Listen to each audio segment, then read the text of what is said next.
Stretcher నుంచి మార్చురీకే, stretcher నుంచి stretcher మీదకు వచ్చిండు. రేపో మాపో స్ట్రెచర్ నుంచి మార్చురీకి పోతాడు.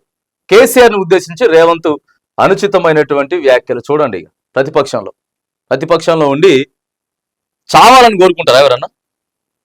అరే ఎక్కువ పాటు జీవించాలా, ప్రతిపక్షంలో మీరు పర్ఫెక్ట్ గా పనిచేయాలి అని చెప్పేసి అనుకుంటారు. కానీ ముఖ్యమంత్రి స్థాయిలో ఉన్నటువంటి వ్యక్తి గీ మాట్లాడవచ్చు. కింద పడ్డాడు, తుంటికాలు కర్ర పట్టుకొని తిరుగుతున్నాడు, స్ట్రెచర్ సహాయం లేదే నడవలేడు, పడుకోలేడు, ఇక ఆడికెళ్ళి డైరెక్ట్ మార్చురికే అనేది ఎట్లా చెప్పురు?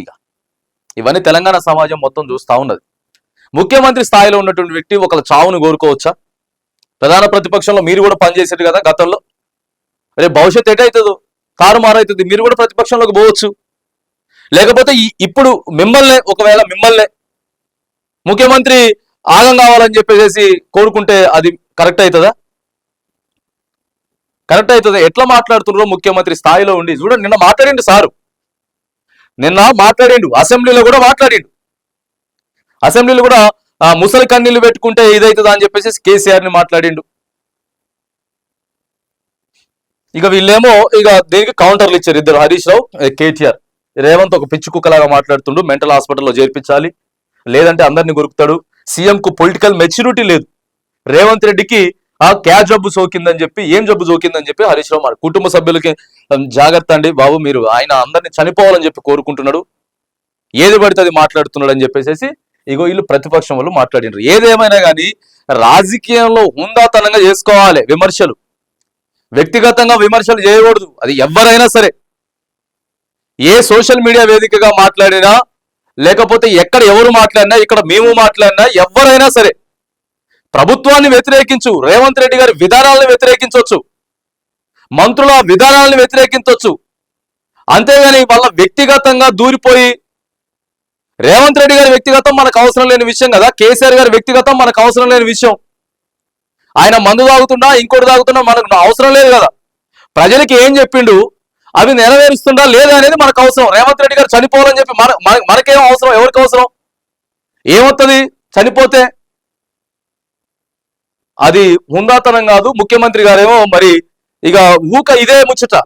ఎన్నికల కంటే ముందు ఇట్లనే మాట్లాడిండు సారు, ఎన్నికల తర్వాత అట్లనే, ముఖ్యమంత్రి అయిన తర్వాత అట్లనే, అసెంబ్లీలో అట్లనే. అరే ఒక గవర్నర్ ప్రసంగం ఉంటది, సో ఏం చేసినాం, ఏం చేయబోవాలి ఇవన్నీ మాట్లాడుకోవాలి. కానీ వ్యక్తిగతమైనటువంటి దూషణలు చేసుడు కరెక్ట్ కాదు. చూడండి ఏం మాట్లాడిండు. బీఆర్ఎస్ అధినేత మాజీ ముఖ్యమంత్రి కేసీఆర్ పై సీఎం రేవంత్ రెడ్డి అనుచిత వ్యాఖ్యలు చేశారు.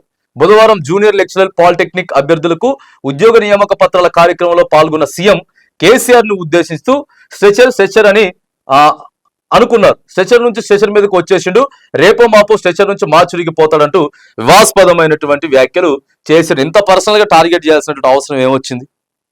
అది కూడా విద్యార్థుల ముందు. కొత్తగా వాళ్ళు ఇప్పుడే బయటకు వస్తా ఉన్నారు, వాళ్ళకి ఈయన నేర్పేది, ఈ రాజకీయాల వాళ్ళకి నేర్పేది. ఈ మాటలు అయితే ముఖ్యమంత్రి గారు మాట్లాడు కరెక్ట్ కాదు. మీరు ఏమైనా మాట్లాడండి, ఎంతైనా మాట్లాడండి.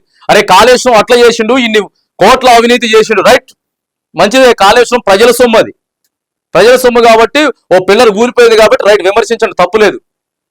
రైతు భరోసా ఏది పడితే వాళ్ళకి ఇచ్చేసిండు, రైట్. ఆయన చేసినటువంటి నిర్ణయాలు ఏవైతే ఉన్నాయో వాటి మీద మీరు మాట్లాడండి. అంతేగాని చచ్చిపోయే విషయాలు ఎవరన్నా మొత్తం ఒక 1000 సంవత్సరాలు బతుకుతారేంది? 1000 సంవత్సరాలు ఎవరు బతకడు కదా. ఇంకొక కొన్ని సంవత్సరాలు పోయిన తర్వాత మీకు కర్ర పట్టుకోవాల్సింది, మీరు కర్ర పట్టుకోవాల్సింది, అందరు కర్రలు పట్టుకోవాల్సిందే. బొచ్చాడు ముఖ్యమంత్రులు పోయినరు, ఇలాంటి ముఖ్యమంత్రులు ఎంతో మంది పోయినరు, వస్తూనే ఉంటారు. అంతేగాని కాదు కదా, ఈ కరెక్ట్ కాదు కదా. ఈ కేసీఆర్ పై రేవంత్ రెడ్డి చేసిన వ్యాఖ్యలపై బీఆర్ఎస్ వర్కింగ్ ప్రెసిడెంట్ కేటీఆర్, మాజీ మంత్రి హరీష్ రావు ఆగ్రహం వ్యక్తం చేశారు.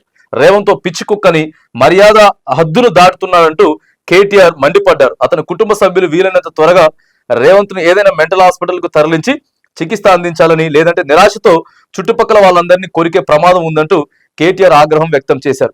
రేవంత్ రెడ్డికి పొలిటికల్ మెచ్యూరిటీ లేదంటూ మాజీ మంత్రి హరీష్ రావు ఆగ్రహం వ్యక్తం చేశారు. ప్రతిపక్ష నేతలు నిజంగా పొలిటికల్ మెచ్యూరిటీ ఉన్న వాళ్ళు అట్లా మాట్లాడరు, అట్లా మాట్లాడరు. కేసీఆర్ ని TV9 లో పిలిచి ఏంది అల్టిమేట్ గా మీరు ఇప్పుడు ప్రభుత్వానికి ఏం చెప్పబోతా ఉన్నారు అని చెప్పి చివరిగా క్వశ్చన్ అడిగితే వాళ్ళకి బాధ్యత పెద్దది దొరికింది, మంచిగా పరిపాలించుకోండి అని చెప్పిండు. ఆయన కూడా సంవత్సరంన్నర బయటికి రాలేడు. ఏం మాట్లాడలేడు కూడా. ప్రభుత్వం మీద కేసీఆర్ ఏం మాట్లాడలేడు. సో టైం ఇచ్చిండు, బాధ్యత మంచిగా దొరికింది. నువ్వు ఇస్తానంటే పథకాలు వద్దని చెప్తారా వాళ్ళు? నువ్వు పైసలు తీసుకొచ్చి పెడతా అంటే వద్దని చెప్తారా? మీకు ఇవ్వడం చేతగాక ఈ అన్ని కూడా రివర్స్ డైవర్ట్ పాలిటిక్స్ చేసేటటువంటి ప్రయత్నం. అంటే రేవంత్ రెడ్డి గారు అమ్మయ్యమ్మ ఇంకా కూడా నెంబర్ 1 గా మాట్లాడుతున్నాడు. రేవంత్ రెడ్డి గారు బాగా మాట్లాడుతాడు. కేసీఆర్ ని ఎదించేటటువంటి దమ్ము కేవలం రేవంత్ రెడ్డికే ఉంది. అట్లా మాట్లాడబడితే కదా ఇలా ముఖ్యమంత్రి పొజిషన్ వచ్చింది. ఆ మాటలు మాట్లాడవచ్చు, కానీ ఆ మాటలు ఇప్పుడు నడవవు. ముఖ్యమంత్రిగా ఉన్నప్పుడు ఆ మాటలు నడవవు. ఆ మాటలు బంద్ చేసుకోవాలి. ఏది ఏమైనా కానీ తీవ్రంగా రేవంత్ రెడ్డి గారు మాట్లాడినటువంటి మాటలు, వ్యక్తిగతంగా మాట్లాడినటువంటి మాటలను మనం తీవ్రంగా ఖండిస్తా ఉన్నాం.